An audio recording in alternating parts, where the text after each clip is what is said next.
గత దశాబ్ద కాలం ఏ అధికారాన్ని అంటుపెట్టుకొని దౌర్జన్యాలతోని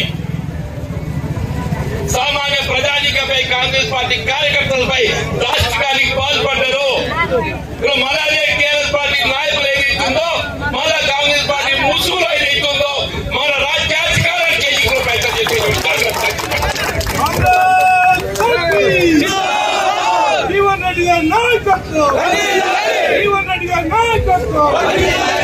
ముఖ్యమంత్రి రేవంత్ రెడ్డి గారు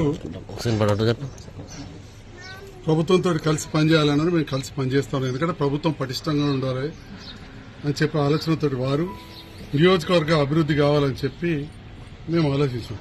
నేను ఈరోజు జీవన్ రెడ్డి గారిని సూటి ఒకటే ప్రశ్నిస్తా ఉన్నాను.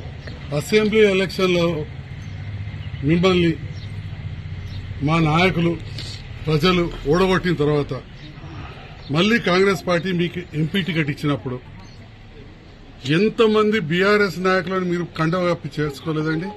అంటే మీరు కండవ కప్పి పార్టీలో చేర్చుకున్నప్పుడు మీకు ఇవన్నీ జ్ఞాపకం రాలేదా? పాత కాంగ్రెస్ నాయకులు మా నారాయణ రెడ్డి అనో ఇట్లాంటి వాళ్ళందరూ పాత వాళ్ళు ఉన్నారు, మరి వాళ్ళకి ఇబ్బంది అవుతుందని చెప్పి ఆలోచన రాలేదా? 2 ఎంపీపీలను చేసుకున్నారు, మున్సిపల్ చైర్మన్ చేసుకున్నారు, దాదాపు 20 మంది పైన సర్పంచ్ మీకు వ్యతిరేకంగా పనిచేసి నాకు పనిచేసిన వాళ్ళని మీరు మీ ఎంపీ ఎలక్షన్ అప్పుడు చేసుకున్నారు. పిఎస్సిఎస్ చైర్మన్లను చేర్చుకున్నారు, డైరెక్టర్లను చేర్చుకున్నారు, ఎంతో మంది వివిధ కుల సంఘాల పెద్దలు చేసుకున్నారు. మరి అప్పుడు 2023 ఎలక్షన్లో నాకు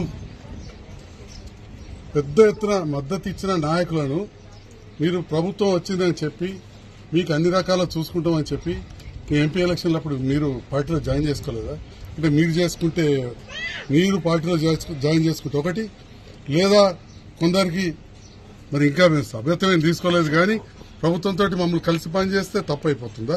ఇది నేను జీవన్ రెడ్డి గారు సూటిగా ప్రశ్నిస్తున్నా. ఎందుకంత అసహనం వ్యక్తం చేస్తున్నారు పెద్దలు? వారు ఈ వయసులో చాలా, నేను వారికి నీతులు చెప్పాల్సింది కాదు, వారే అన్నారు కొన్ని గ్రామాలలో ఇదే చివరి ఎలక్షన్, వచ్చే ఎలక్షన్ వరకు అని చెప్పి కొన్ని మాటలు అన్నారు.